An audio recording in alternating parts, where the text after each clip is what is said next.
you say your name and the branch of service? Donald Thulien. I go by Red. My branch of service was the United States Air Force. Where did you serve? Served both stateside and overseas. Overseas, I was stationed in Pleiku, Vietnam, 1968 and 69, and had several TDYs to Guam, Thailand, Okinawa, then Europe, England, other places I can't think of right now. What was your rank? I got out as an E7, a master sergeant. An E7? E7. Okay. I should say retired as a master sergeant. Why did you decide that you wanted to join the service? It sort of was decided for me. I had a little altercation with another individual, and they said to either maybe go in the service instead of going to college. So I picked the service, and I picked the Air Force because out of the 4 branches, I had several friends that were already in the Army and Marines. And I looked at the Navy, and I can't go on big ships, so I went to Air Force. So. Do you recall what your first days in service felt like? I was thinking I made a really big mistake, but things got better the longer you were in. The first few days, they make you feel like you're, did you do the right thing? Didn't you? But that's their way of doing things. They knock you down and then they build you back up. You know what I mean? Yeah. What is one thing from boot camp that you'll never forget? Boy.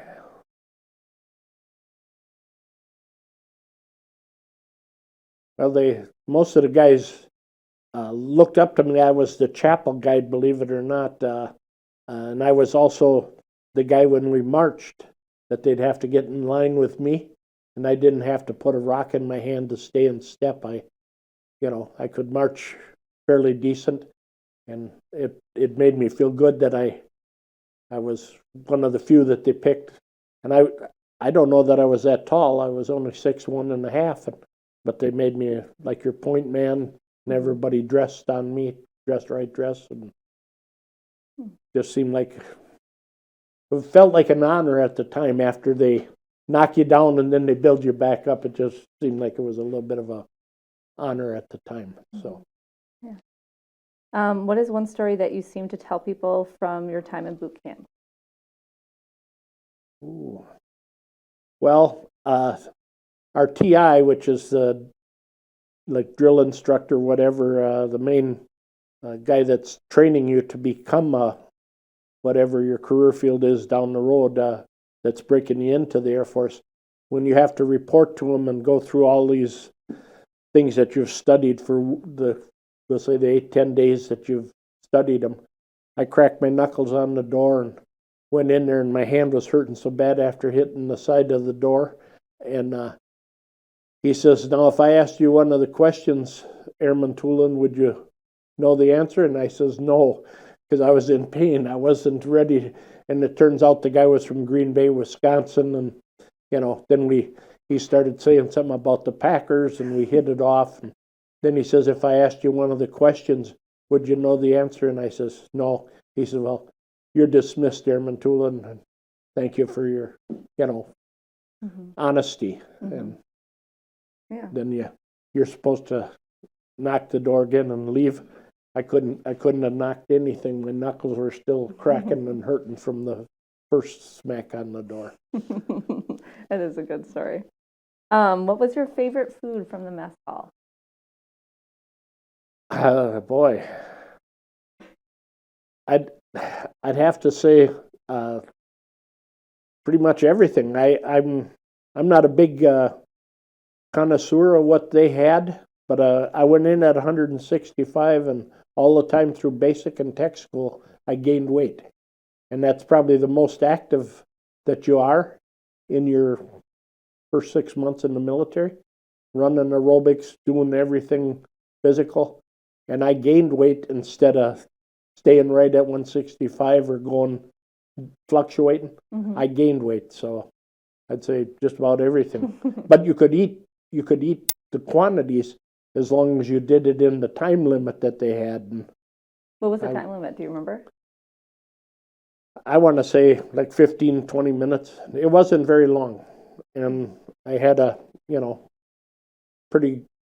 pretty fast, maybe that's where I got the carpal tunnel. I don't know.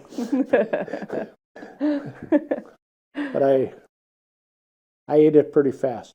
Yeah, I would too. I had worked for farmers, and it's like when they put out the food, you eat the fastest, you get the mostest there. So Love it. So I know that you told us where that you served and deployed. Do you remember what it was like arriving? So was Vietnam then the first country that you arrived at? That's my first overseas assignment. My first base was Minot, North Dakota. And I got assigned there on December 31st, 1966. And there was nobody there. Everybody was on Christmas vacation. So for like 8-9 days, I sat in the barracks not knowing anybody, twiddling my thumbs. I mean, I was signed in. The guy said, well, if you'd have called, if you'd have known what you're doing, well, you're an airman, you don't have a clue what's going on. You could have stayed back in Wisconsin for another 8-10 days. They'd have just docked your leave time. But we don't know that. So. Do you remember what it was like arriving in Vietnam? Yes. I kind of think it was like old home week, because the first thing we had is hot brakes on the airplane. And the first vehicle that met us was an FWD fire truck, which was made in my hometown. And I thought, hey, this is something I should take a picture. The FWD fire truck comes out, just in case the brakes would explode or whatever, cause a fire. Anyway, I just thought, hey, maybe my dad worked on that. I had worked at the drive for 6 weeks before I went in the military. I had worked there.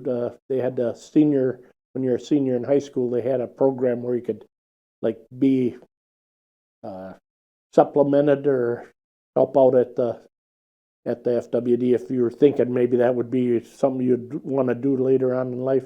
So I had worked there for a few weeks before I got out of high school, and then I worked there for a little while afterwards. So I thought it was kind of neat that first you land in Tonsanut, then you get on an airplane, go up to the base that you're going to, and then that airplane has hot brakes because they rode the brakes a little too hard. And then the vehicle that meets you is a FWD fire truck made in your hometown. Just made me feel good. And then a little while later, a month or so later, the chaplain happened to be from La Crosse, Wisconsin, and him and I hit it off. Just certain things fell in, So. Can you tell me what your job assignment was? I was an aircraft mechanic. I worked on, the first 4 or 5 months I was there, I worked out of the AR shop. I worked on every kind of airplane there in Pleiku. Could be changing tires, could be helping change a wing, could be changing a windshield, flaps, whatever. Then they were short out on the flight line for the 362nd twos, which is a technical electronic warfare squadron. And I volunteered to get out of the AR shop. I wanted more hands-on, and more or less have my own airplane. And they accepted me, and I was an assistant crew chief for about a month, and the guy I was his assistant rotated, which means he got to go back home. His time was up. And I took over that aircraft, and then I got a pick of a third man and an assistant crew chief. And I had a good twosome that I picked. The squadron commander always flew our airplane because they liked the maintenance we did, and I had named the airplane after the commander's wife, Big Jean, so he kind of flew that airplane when he could. Sometimes mine might be grounded for one thing or another, but most times he flew it. He flew my aircraft. It was the 19 months I spent over there, I'd say was the fastest of my life. You worked 8, 10, 12 hours a day, and then you socialized 4 or 5 and get a few hours sleep and right back to work. So. What is the difference between the roles and responsibilities of a mechanic and the assistant crew chief? As the crew chief, you're overseeing the whole aircraft. Your assistant answers to you. Most of the time, the crew chief launches the aircraft, does the whole pre-flight, and your assistant will recover it when it comes back from flying its mission. Our aircraft would fly over the whole Vietnam and get radio signals from on the ground. Like North Vietnamese would be sending signals back and forth down on the ground, and we'd have 9 radio operators on board, sometimes as many as 10, and they're interpreters. They could understand Vietnamese, and they would pinpoint where they're coming from, and if you got so many transmissions in a certain little area, we'd call in for airstrikes or ground strikes, and then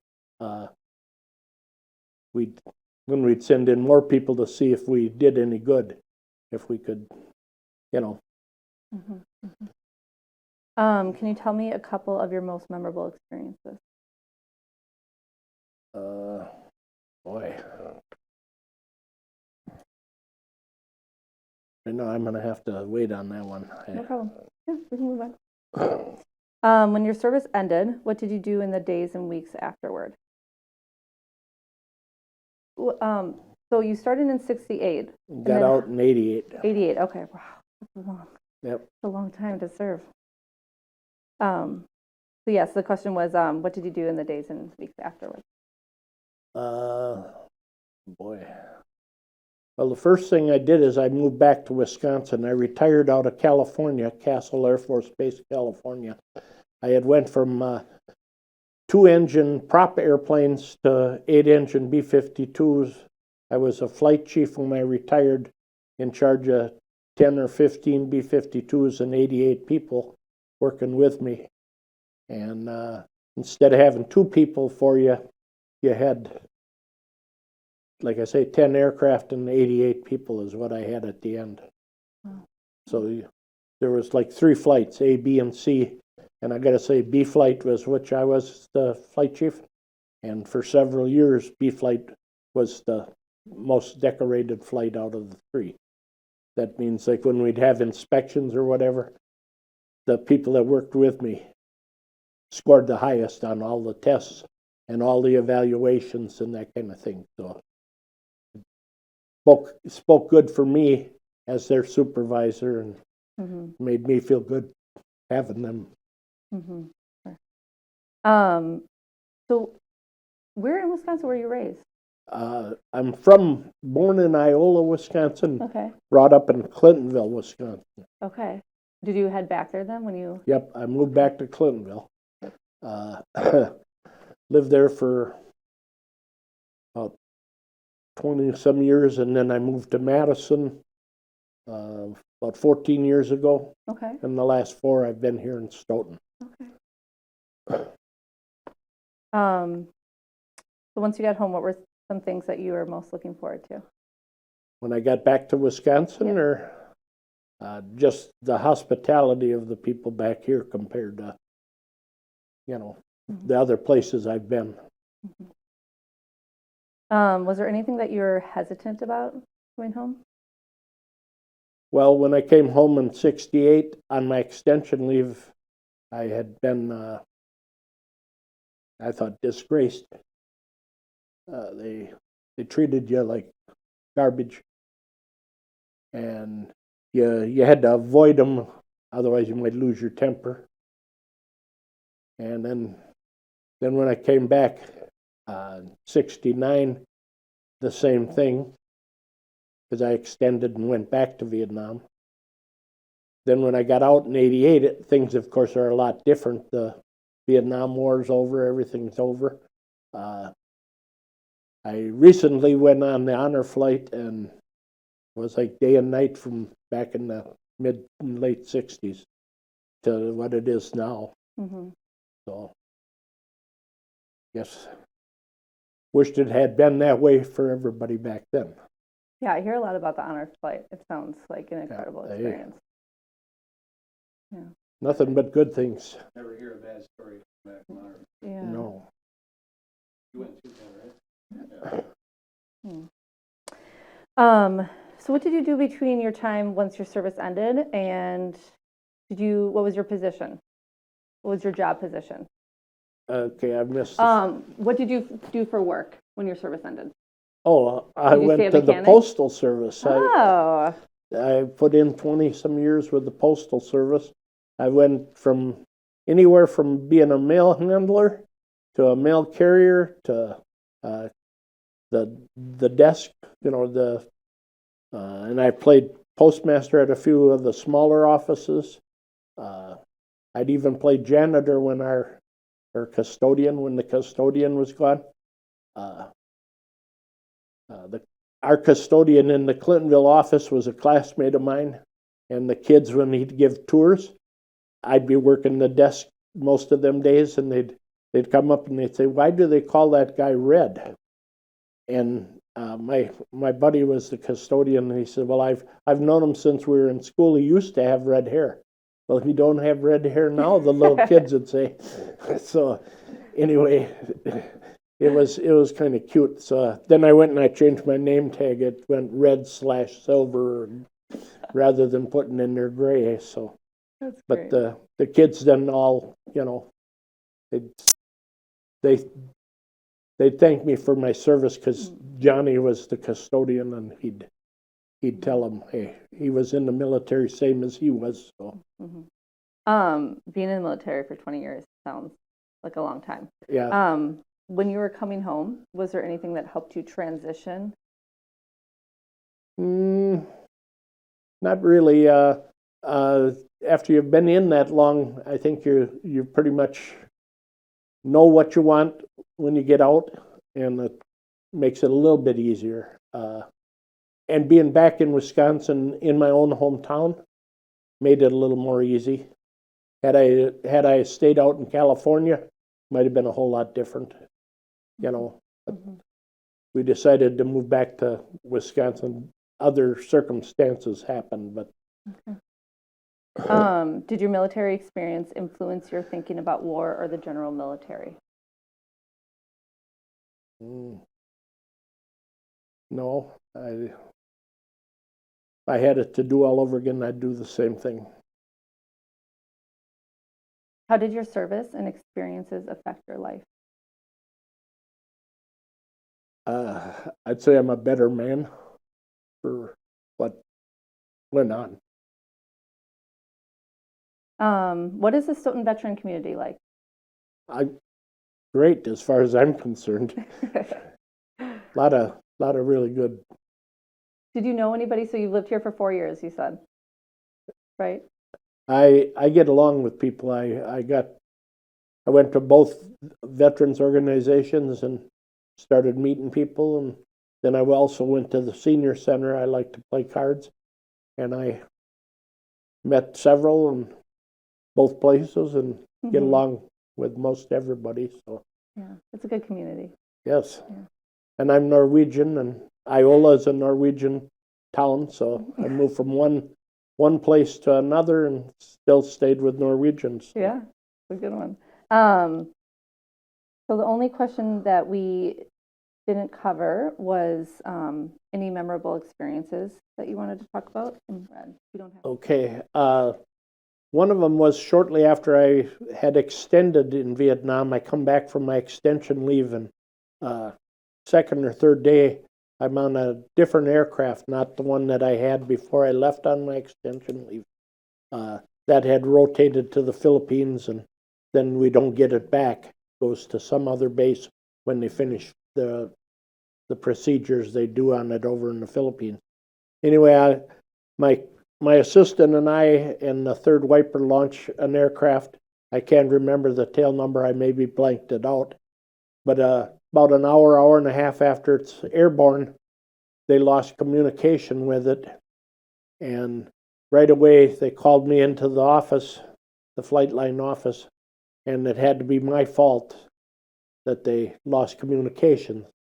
And they've never regained communication with the aircraft at all. And this second lieutenant, not going to use his name, but I'll never forget it, and the senior master sergeant, who was a very nice guy, they put me on the carpet and they're asking me from minute one how my day went. Did I follow the checklist verbatim? And I positive I did. They, threw up that I had just come back from being on an extension leave and hadn't been doing pre-flights for 30-some days, whatever the case was. Anyway, they pulled me off the flight line, the lieutenant did, and he said, you're going to be driving what I called it was a roach coach. It run people back and forth to the terminal to get like snacks or whatever. And the terminal is where all the people from every branch of service was catching airplanes to go different places. But I'm driving a tractor and it's got a wagon with a bunch of benches on it, and I'm taking them up there because the airplanes are flying, and they can get a burger or French fries or something like that. Anyway, in the 3.5 weeks that I was forced into this remedial duty, we'll say, not being able to do my regular job, I got to see 5 guys from my hometown in the terminal. In the 5-10 minutes that I'm dropping people off, I'd run in and get myself a soda or whatever. And then I'd see several Army guys that were from my hometown and a couple Marines. And out of the 5 that I met for 5-10 minutes, you have a real fast conversation. One I had the pleasure, he come back in, we'll say maybe 3 months later, and I was back on the flight line working my airplane. 3 out of the other 4 have already preceded me in death from Agent Orange and different complications, and there's only 1 out of the 5 still with us. But it was rewarding in that I got to see people from my hometown, even though I was slapped down from being a crew chief. Then all of a sudden, the Army and Marines found parts of my aircraft that I had launched full of AK-47 bullet holes. It wasn't a crew chief error. It was shot out of the air. And then they called me into the office, and they says, Sergeant Thulien, you'll be given such and such airplane. And the senior master sergeant says, Red, don't pay any attention to that second lieutenant. Take 3 days in country R&R, come in and talk to me when you come back, and I'll decide what aircraft you want, and you can have your assistant and your third wiper back, whatever aircrafts are available. But it was, he at least made you feel human being again, so. Wow, that is quite a story. Yeah. Oh, thank you for sharing that. So, another. That's pretty cool to see people from your own town. Yeah, that is wild.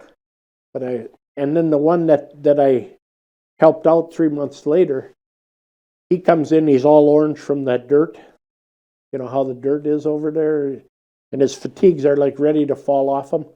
I don't know what rank he was, but he was in the Army. He was in the Red Horse Squadron or whatever it was. Anyway, I give him a set of my fatigues, took all the ranks and stuff, the Air Forces off him, and he got an actual shower in a shower, not out of his helmet or anything like that.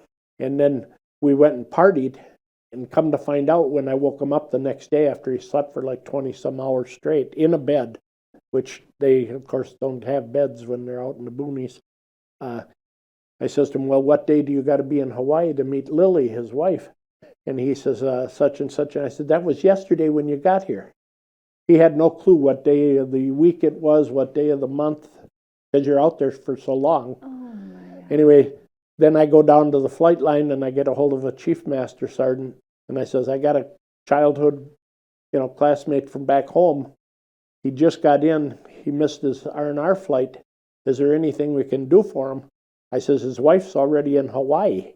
Well, the first thing he did is got a hold of the guy's wife at the hotel she was at and let her know that he wasn't, hurt or anything bad, and that they'd be sending him along the next day.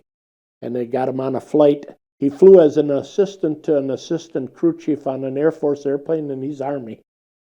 Got him down to Saigon, Tansanut, and then got him on the R&R flights as an emergency getting on. They have 5 seats that they always keep for people going back in an emergency. And then he got into the Philippines, or into the Hawaii, and started his R&R when he got there. Just paid a couple extra days for Lily's being at the hotel, which was fine. Mm-hmm. So, but yeah, he, up until just recently, he always made sure I got a free drink on him, because I said all I did is I had the right people to know. Yeah. I just gift a gab. I knew who to talk to, and so, but now he's gone. He just passed here last October. It would be a year this month. So, but is Honolulu the only military base in Hawaii? No, there's more. Yeah, there's and yeah, there's a couple right there in the main island. And Bellows used to be. That's where I went on not on R&R, but I flew over there from California. That's right on the coast. That used to be like the Second World War for training. Bellows Field. That's beautiful.